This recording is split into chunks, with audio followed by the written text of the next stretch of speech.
Welcome back again, and next up we're looking at the Blue Pyrenees Merlot 2017, part of our varietal series, where we really try and express the varietal and regional notes in each of these wines. I think, Andrew, we saw it in the Chardonnay. I think I mentioned back then fresh fruit is the star of the show.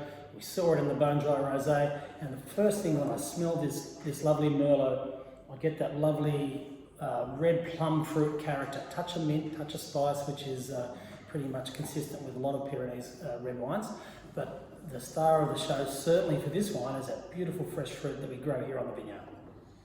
Yeah, thanks, Simon. I think the fresh fruit comment is always complimentary, and it basically comes down to picking it at the right time. And again, we've got this wine bottled at 13% alcohol, so we picked it around 13 bone sugar. And that's when everything was in balance, and that's why the fruit's still fresh. So the natural acidity at that time is high enough to preserve this wine all the way through the winemaking and into the bottling, and now into the drinking phase, where I think it's drinking beautifully. It's certainly, you can find bigger red wines and bigger Merlots, in fact, around this, but so it's certainly only medium body, but it does express its varietal character, and it's very drinkable again.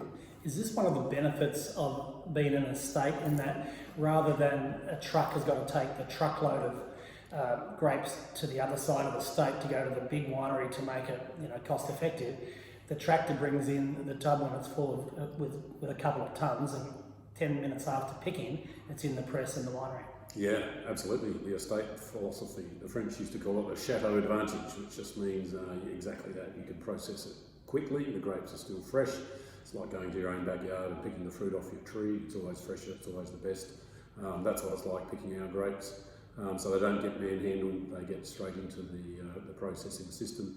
The winery here is set up to make small batches of red like this, very efficiently, but very gently. And I think a lot of us Aussie winemakers try and over extract our red wines and try and make the biggest red wine we can. We're absolutely not doing that here. We want you to enjoy the fruit.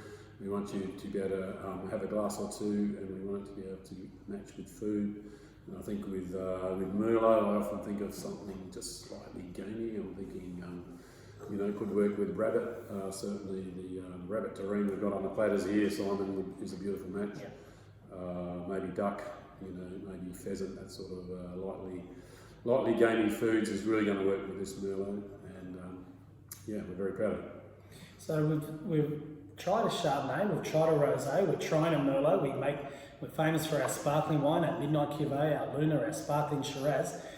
Andrew, not many wineries do all these things quite well, do they? Some do really well with red and maybe okay with white, or really well with white and okay with sparkling, but doing pretty much all the styles here from the one vineyard. How does that happen?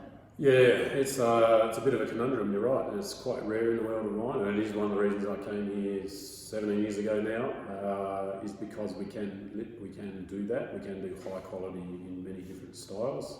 So two parts. I think the answer is two parts. Well, again, the company that set us up, the French company set us up in mind to make quality wine. So that's the site they selected, and the way they set up this estate is critical in that. But I think the fact that we've got a large property with various microclimates contributes enormously to that answer. So we've actually got a 450 hectare property around us here. 150 hectares of it is under vineyard, so it's a significant vineyard, but it's really done in 3 stages, and we get different results from each area. So I mentioned in the first wine, we're in a little amphitheatre here. We've actually got north-facing slopes, we've got east-facing slopes, and we've got south-facing slopes. And the same variety, even the same clone planted in those different areas, will give you different results. So from a winemaking point of view, it means we can do different styles. And from a blending point of view, it's fantastic. It's like having multiple Merlots to choose from in this case, or Shiraz, or whatever it is that we're making. We've got it from different parts of the vineyard, which in different years do well, or sometimes don't do well. So we're able to include them or not include them. And that's really the art of winemaking, and Blue Pyrenees is set up exactly for that, the art of fine winemaking.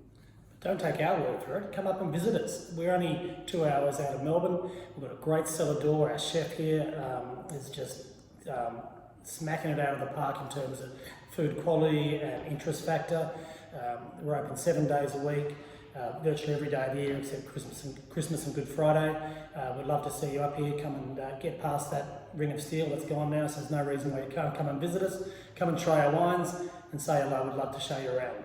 Thanks very much, everybody, for trying our wines tonight. Really hope you enjoyed them. Andrew, thanks very much for your time as well. Cheers. Cheers, everybody.